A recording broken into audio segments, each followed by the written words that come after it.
Good evening, traveler. Tonight, the veil between worlds feels thinner, and the stars shine as if they are listening. Perhaps because tonight marks a reunion that never happened, or perhaps a dream that waited across ages to be dreamt. On one side, we have Elrond, the Lord of Rivendell, keeper of ancient tales and deep silences.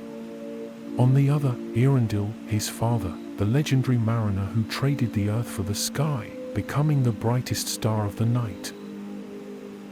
Two names, two worlds, and between them, an absence that shines brighter than 1,000 presences.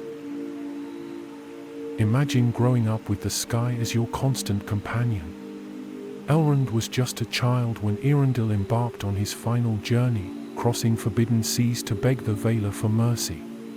And he was heard, but at the cost of never returning. Transformed into a celestial figure, Eärendil became an eternal star, sailing the firmament with the Silmaril bound to his brow. And Elrond? He grew upon solid ground, among memories and unanswered questions, gazing upward and wondering whether that light in the sky still remembered him. It is in this poetic distance, between the world and the firmament, that this story is born. The conversation you're about to hear may never have taken place, at least not in Tolkien's recorded tales. But what if it had?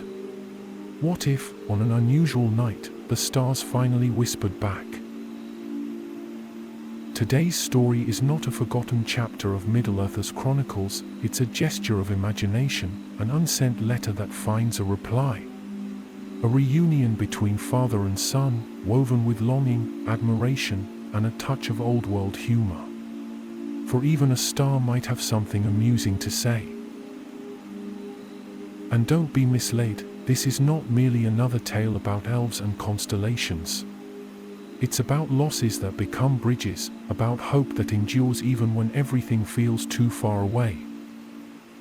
And about the power of silences that love, like that of a father who could not stay, but shone unceasingly, so he could be seen. If you've ever missed someone who felt like they were in another world, then perhaps, in this tale, you'll find a star that shines for you, too. If this story touches your heart, don't forget to show your support, like the video, subscribe to the channel, and share it with anyone who also carries memories among the stars. Now, take a deep breath. Let the noise of the day drift away, as if drifting away on a quiet stream. Perhaps you're listening to this after a long day, or in search of rest that's been slipping through the cracks of exhaustion. Either way, the time has come to rest in another time, one where the breeze carries memories, and the gardens whisper ancient tales. Close your eyes for a moment, if you wish. Picture yourself in Rivendell. The tree leaves glisten like silver in the moonlight. The air is light, translucent, as if shadows had been swept away by unseen hands. In the distance, the gentle sound of a stream hums a melody you feel more than hear. You are there too. Not as an intruder, but as part of this welcoming silence. As one who has always belonged, only hadn't known it yet.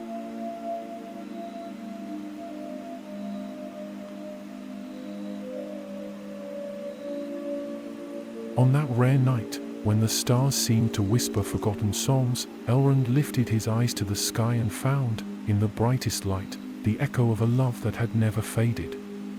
The air in Rivendell was especially clear, as if the breeze had swept every last shadow from the heavens. The leaves on the trees shimmered like ancient silver beneath the moonlight, and the soft sound of the stream's flowing water composed an almost invisible background symphony. Elrond walked slowly through the elevated gardens, with no set destination. He wore a moss-green tunic and a thin cloak embroidered with waves and leaves.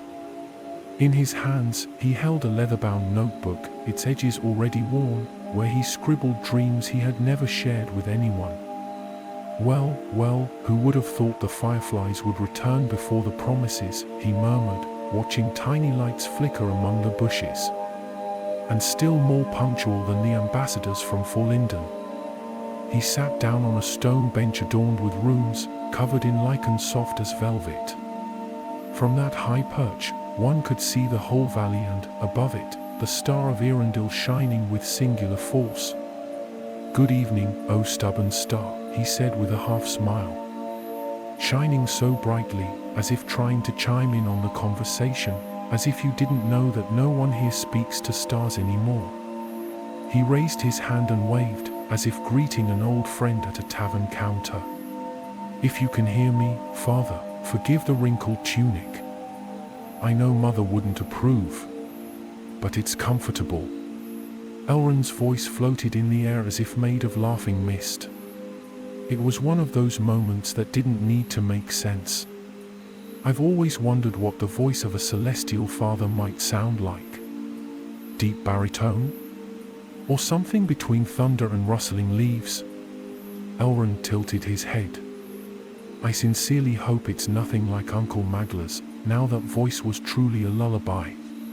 He laughed to himself. The laughter echoed lightly, without weight. Beside him, a small owl hooted, as if joining the conversation.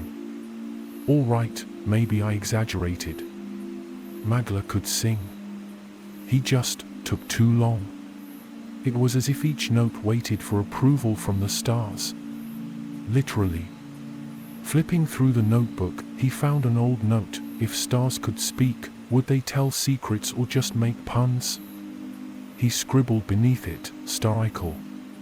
Confirmed, humor is hereditary."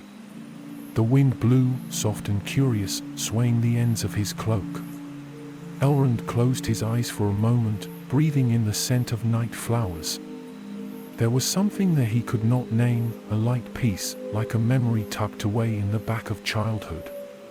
"When I was little, I thought you answered me, you know?" Each sparkle of the star was a yes, each shadow a maybe. "And I asked everything, if the cake would turn out all right, if the dog would come back, if I should admit I broke the elvish vase." He smiled mischievously. "Just in case, I never confessed. So, if you can, don't tell Galadriel." The clouds in the distance danced in soft spirals, never covering the main star.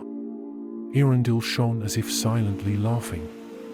Elrond looked up at the sky again. "All right, let's say tonight is an exception. Maybe, just maybe, I still believe you can hear me." And as he said this, a shooting star streaked across the sky in a gentle arc. Elrond blinked. Coincidence? Or a dramatic yes? "You always did enjoy the theatrics." He laughed again, but this time there was something different in the laugh, less playfulness, more tenderness. It was the kind of laughter one has only when laughing at someone they love deeply, even without knowing them entirely. "You know, I wonder if up there you have maps of clouds. Or if you just follow your instinct. Mother always said you never asked for directions."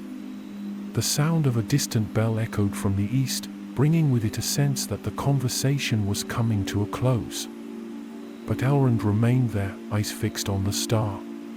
"Maybe you do hear me, or maybe I just need to believe you do. Either way, thank you for continuing to shine. Even if you never say a word, you're there. And that's enough." In that instant, a cooler breeze blew, and for a moment, Elrond's cloak seemed to float like a ship's sail under the night sky. He didn't notice, but his notebook lay open on a blank page. And under the light of the star, a single word appeared, written in the wind's own handwriting. "Yes."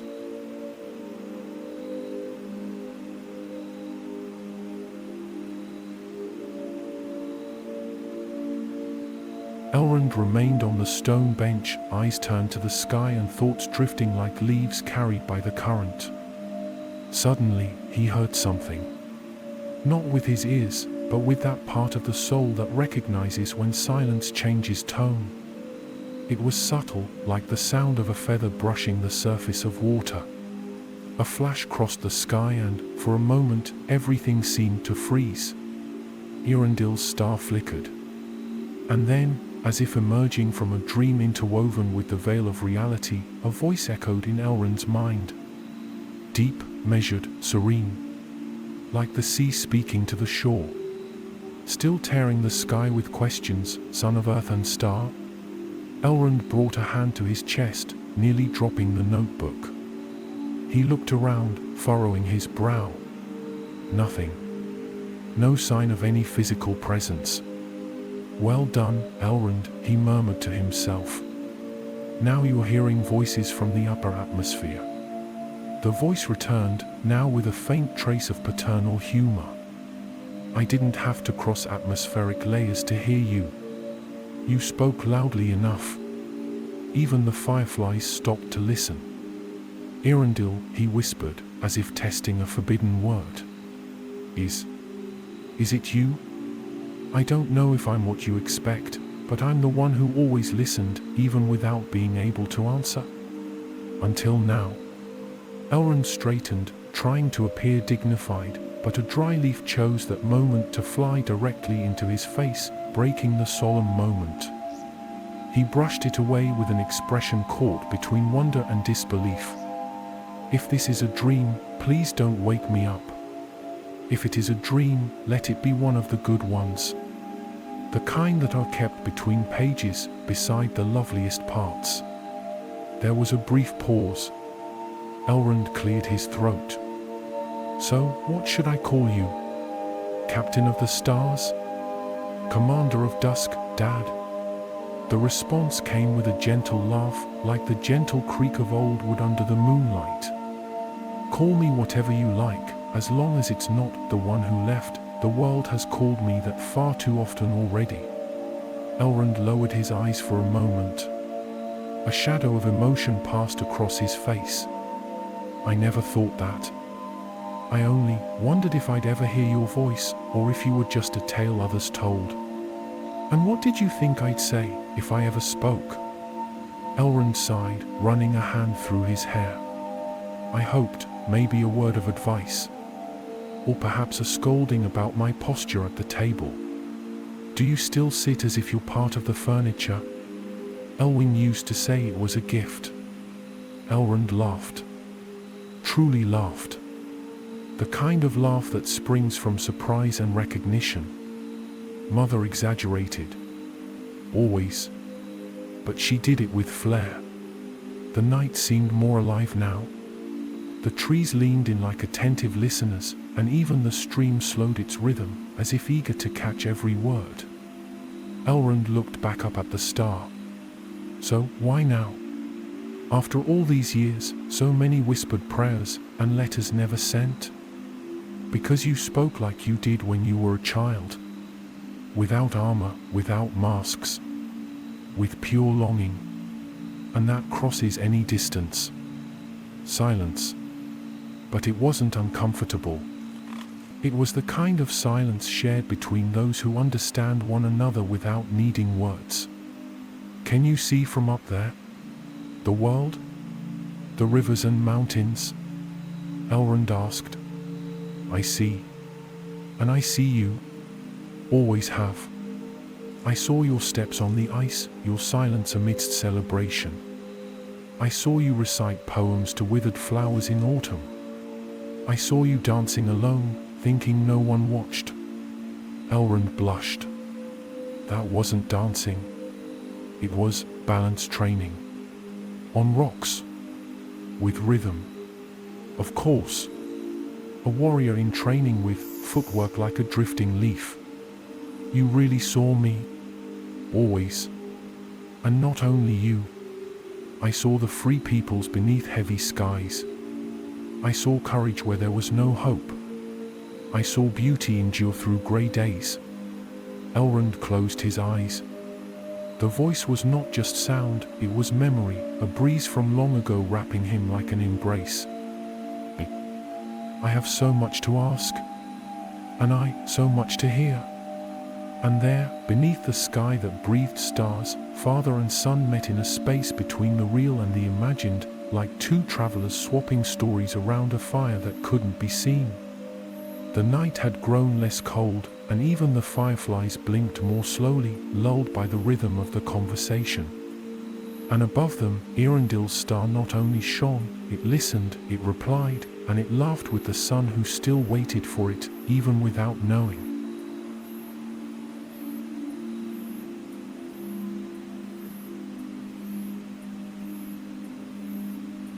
The conversation between father and son continued, now like the current of a quiet river at dawn, unhurried and without needing to be steered. Words came like breezes, and the pauses between them seemed to carry as much meaning as the dialogues themselves. "When I was a boy," Elrond began, his voice low, almost afraid to break the spell, "I used to look up at the sky and imagine you sailing through seas made of light. Like a solitary sailor, but never lost." "Not as solitary as you imagine," Eärendil replied gently. "Stars aren't silent, they simply speak in ways few learn to hear." Elrond thought about that for a while. The wind stirred his cloak, and he watched the pattern of falling leaves, as if each were an unspoken word. "Were you afraid, when you left?" he asked, almost involuntarily. "Afraid you might never return?" "Yes. But not for myself. My fear was that I'd leave nothing behind but longing. I wanted my departure to mean more than absence." "And it did," said Elrond. "You became a legend, a song, a star. And you became a man. You chose what to do with the pieces I left behind. That is more than I ever hoped for." Elrond closed his eyes, feeling a faint dampness at the corner. But he wasn't crying. It was something else, a serene acceptance of all that one is, and all one couldn't be. "They always said my blood carries two worlds," he said, with a tired smile. "But sometimes, it feels like I belong to neither. Perhaps because your destiny isn't to belong, but to connect. To build bridges where there was only distance." Elrond nodded thoughtfully. "That's a lonely road. Every star begins its journey that way. Alone. But in time, it becomes a guide." The silence between them was now like a soft cloak of peace. Elrond took a deep breath, catching the scent of a night-blooming flower he didn't know the name of, yet always blossomed there in that season. "I remember the sea," he said, unexpectedly. "Though I've never truly seen it. There's something in my childhood memories, waves, foam. Is it possible to remember what you've never lived? If blood carries stories, the soul carries echoes. You remember what I carry, even if you've never touched it. And that is a rare gift." Elrond smiled softly. "Mother spoke of you with wet eyes. But she smiled at the end. Always smiled. She was light. More than I deserved. It was for her that I chose the sky, so her story, her memory, would be preserved in the song of the world." The breeze grew stronger for a moment, and the trees swayed as if in reverence. "And you?" asked Eärendil. "What do you hope for?" Elrond didn't answer right away. He was watching the sky, where the stars seemed to move in an imperceptible dance. "I hope that one day, the free peoples can walk without fear. That my choices build something that endures, even if I never see the end of it. That is the oldest and noblest hope. And you, son of earth and star, are the bridge to it." At that moment, a light mist began to rise from the valley, tinting the garden in silver. The scene grew even more ethereal, as if time were bending to let the impossible meeting go on. "Sometimes," said Elrond, in a confessional tone, "I feel like everything in me is made of longing.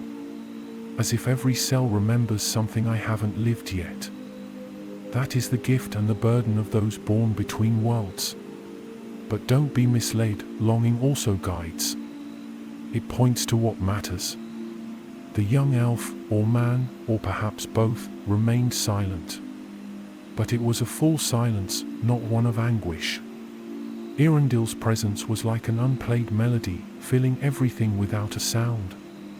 I remember wishing for a conversation like this when I turned 20 winters. But back then, I wanted clear, exact answers. And now? Now, I think I prefer beautiful questions. The ones that dance with the night and don't need an end. The star seemed to shine a little brighter, and Eärendil's voice came again with renewed tenderness. Then we're aligned. And for a brief moment, everything around them seemed to sing.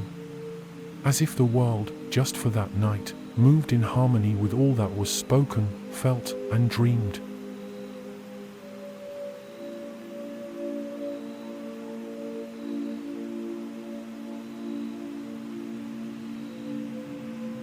The mist lay over Rivendell like a veil stitched with memories. Each curve of the garden seemed less solid, more made of remembrance than of stone. Elrond remained on the same stone bench, and though he had not moved, he felt as if he had wandered miles in thought. The light of Eärendil's star held steady above, shining with a gentle steadiness, almost imperceptible to the hurried eyes of the world. But to Elrond, it pulsed like a heart, and, in that moment, it seemed to beat in time with his own. "Do you remember the sea?" he asked, without lifting his eyes. "The real one. Not the one from songs, but the salty scent, the taste of the wind?" "I do remember. It's with me in every curve of my celestial route. Some memories live in the skin even after millennia. The cold that burns the bones, the rocking of the hull against the tides, and the sound, that sound no song can truly imitate." Elrond smiled, and his eyes closed involuntarily, as if his father's words carried a distant wind. For a moment, he could picture that sea, vast, dark, wild, yet also compassionate. "Mother used to tell me stories of your journey. She said you saw things no one else ever did. That you sailed skies not meant for this world. I saw lights that danced over the void. And I saw darkness that had no form, only will. But what left the deepest mark were the silent moments, when the universe seemed to hold its breath to hear a single verse of an unwritten song. And in that moment, a small song began to take shape, rising from somewhere between mind and memory.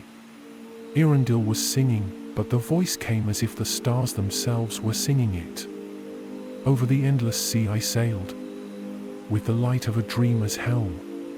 Each star a name, each wind a wish. And the silence was prayer. Elrond remained still, eyes closed, letting the melody wrap around him like his mother's cloak, hand-stitched with fine silver threads.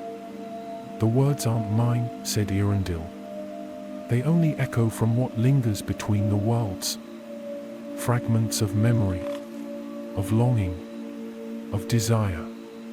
Elrond touched his chest, as if holding something invisible but precious. "I'm afraid of forgetting. Not just you two, but what all of this meant. The reason we're here, the reason we endured. Memory doesn't live only in words. It lives in choices. In every act of compassion. In every time you choose silence instead of harm. That is remembering. What if the world forgets? Then you sing. Sing softly, but truthfully.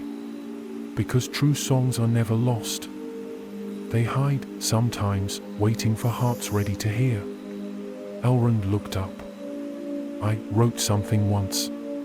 When I was younger. I never showed anyone. Do you still remember it?" Elrond smiled. After a moment, with a low and hesitant voice, he began to recite. "Whether you're made of star or foam, I'll never fully know. But your breeze, your wave, your mist, dancing on my dreams." His voice faltered on the final word, and a brief silence followed. "That's more than verse, son. That's longing singing in the shape of tenderness." The star flickered with a warmer glow, as if smiling.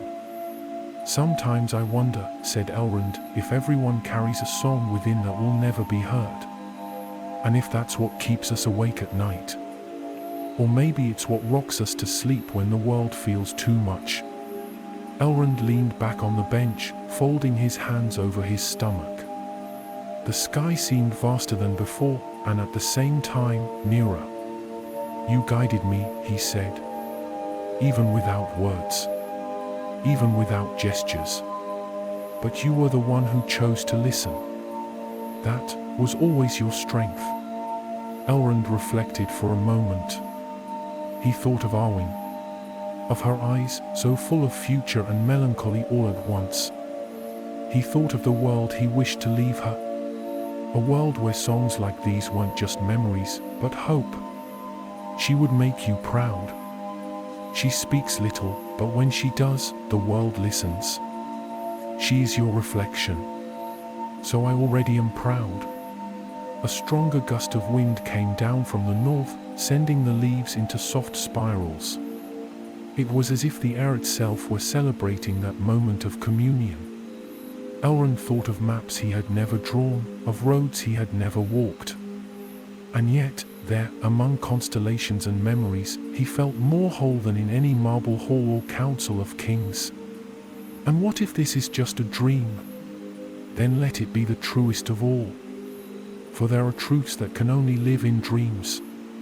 And there are meetings that only exist in the fold between sleep and silence. The garden was sinking into an ever softer twilight. The flowers closed like satisfied eyes after a long day. The fireflies returned, but now they moved more slowly, as if they'd learned the rhythm of the conversation. "I'm tired," said Elrond, with serenity. "Then sleep, my son. I'll stay here. There are still songs to be sung, and stars to be heard.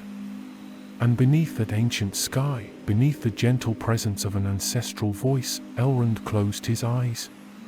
He wasn't asleep yet, but he was no longer fully awake. He was in a place between worlds, where longing became companionship, and absence, tenderness.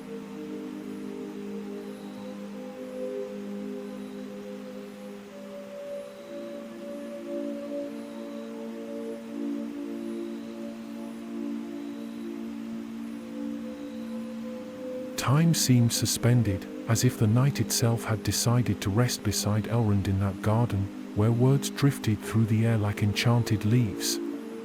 The wind had ceased, yet the world continued to breathe in silence.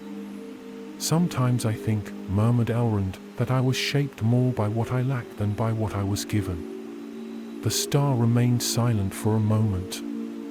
And then Eärendil's voice came, calm and deep. "And still, you became whole." Elrond didn't reply right away. That praise, simple as the light of dawn, had touched a place he rarely let be reached. It was true, in his life, there had been gaps left by absence, of parents, of certainty, of a fixed home. But there had also been bridges, choices, and seeds he himself had planted, even without knowing if they'd ever take root. "I was welcomed among the elves. Grew up among ancient tongues and immortal eyes. I learned to see beauty in the details, moss on stone, the curve of a branch. But I always felt, between worlds. Because you are. And that is your strength." Elrond closed his eyes, listening. Eärendil's voice wasn't just sound. It was like the echo of a thought he'd always carried, but never voiced. "Often I've wondered if I chose right. To stay. To fight for a land that might never understand what was lost before me. You chose what honors both your sides. Being a bridge is harder than being a shore. But it's what gives the river its meaning." Elrond sighed. A weightless sigh, just the exhale of accumulated time. "I fear letting the past fade. I fear that all I've learned, all I've inherited, might be lost in the flow of the world. Then plant it. With gestures. Teach, welcome, forgive. Each act will be a seed." His father's words seemed to transform the darkness around him. There was something luminous in that conversation, as if the absence of sunlight didn't mean an absence of light. Elrond rose from the stone bench, walking slowly among the trees. He ran his fingers across the leaf of an ancient oak and felt its rough, comforting texture. You know, there were nights when I dreamed of the sea. But in the dream, it wasn't blue or grey. It was golden, as if made from the very light you carry. Because, perhaps, deep down, you never dreamed of the sea, but of hope. Elrond smiled. A slow smile, rising like mist on the face of someone who no longer needs to understand everything in order to feel. There's a song I haven't sung in years, he said. It was meant as a gift for Arwen, but I never finished it. Sing it now, for yourself. Let the night keep it safe. And Elrond, with a husky, barely audible voice, began to sing. In her eyes I saw the sky, not of stars, but of time. Each gesture, a fragment of all that was never lost. He stopped, hesitating. But Eärendil finished it, as if the song had been waiting for centuries to find its end. For even when the world changes, there is light that does not fade in vain. And in the silence between two hearts rests the eternal song. Elrond felt warmth rise in his chest. It wasn't wild emotion, but something rarer, acceptance. He finally felt that the absence which had always accompanied him was, in truth, a different kind of presence. You see me, even now? Always have. Even when you lost sight of who you were. And are you proud of me? More than you imagine, but less than you deserve. Elrond laughed. A quiet laugh, the kind that finds grace in tenderness. And what if I fail? If, even after all this, I can't keep alive the light you carry? The light isn't meant to be kept. It's meant to be passed on, like the flame of a candle lighting another. Even if the first one goes out, the second keeps burning. Elrond nodded. Those words settled inside him as if they'd always lived there. The garden was now covered in soft shadows. The trees seemed to lean over the young one like silent witnesses to a story being told without urgency. I promise I won't let your name fade, he said. Nor Mother's. Even if the books go silent, I'll remember. Even if the cities change, I'll plant memories. And that is enough. For all that is true lives beyond the voice. Elrond returned to the stone bench, where his notebook still lay. He opened it, and on that same blank page where once the wind had written, yes, there was now a new line, almost invisible, as though light itself had written it. Listen to the stars, even when they fall silent. He ran his fingers across the writing and felt as though he had touched an echo. Not of the past, but of the eternal. The night carried on, thicker now, more silent. The garden had become part of the sky, and the sky part of Elrond's heart. Eärendil no longer needed to speak. His presence, his love, and his promise lived in that conversation. In the unwritten song. In the star that listened.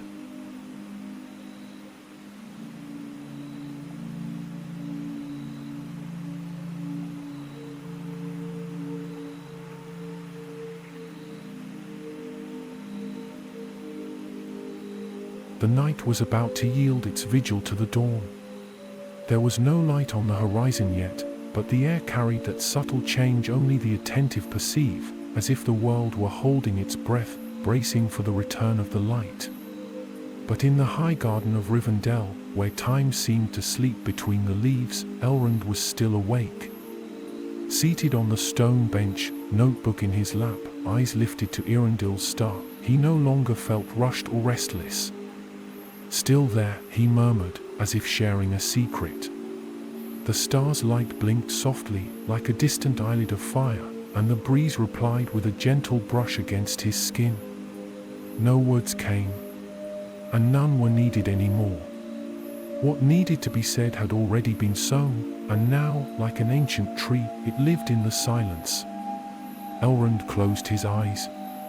Each beat of his heart was now a memory, an echo of the conversation he'd had. He remembered being a boy, asking questions to fallen leaves, hoping they would whisper advice from unseen worlds. He remembered the nights when storytellers spoke of the mariner of the stars, and he'd think, "That's my father. And maybe he thinks of me." Now he knew, and he no longer needed to wonder. He rose lightly. The grass beneath his feet welcomed him like an old friend. He walked among the trees like one who bids farewell to a dream with gratitude. He stopped before an old fountain, carved with runes that sang memories of forgotten times. There, he bent down, splashed his face with cool water, and looked at his reflection, grey eyes, dark hair, serene expression. But something had changed. A soft light, discreet, almost imperceptible, seemed to glow from within. It was the inherited light.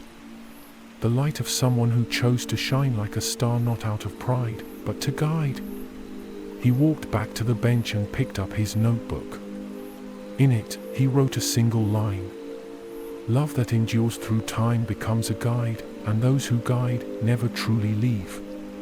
He closed the notebook gently, as one who ends a chapter. He looked once more to the sky. The star was still there. Steady. Present. "Thank you, Father." And then, slowly, he sat on the ground, leaning against the base of an ancient tree with a silver trunk and wide leaves. It was his favorite place, where the view reached the valleys and distant rivers, and where the sky felt closest. He lay down, arms crossed over his chest. The world, silently, prepared to sleep with him. He closed his eyes, and thoughts unraveled like mist at sunrise. There were no more urgent questions, no haste to understand. Only the full sense that everything was where it needed to be. Eärendil, high above, sailed serenely. The silmaril bound to his brow still poured its light upon the world, but now, for a moment, it seemed brighter. As if it knew it had been seen, heard, and loved. The star shimmered once more, a final glimmer before dawn, and then returned to its steady rhythm. For everything had been said. In the gardens of Rivendell, the last night bird fell silent. The stream, once whispering, now sang more softly, cradling the one who rested beneath the sacred tree. And then, without sound, without announcement, Elrond fell asleep. The sky brightened on the horizon, tinting the clouds with hues of amber and violet. The stars began to fade, one by one, like torches extinguished after a long vigil. But the last to disappear was the one hovering above the garden, above the tree where a son slept the most peaceful sleep he had ever known. Eärendil's star. And before yielding to the day, it shimmered once more, not for the world, but just for him. As if whispering, "I'm here. Always."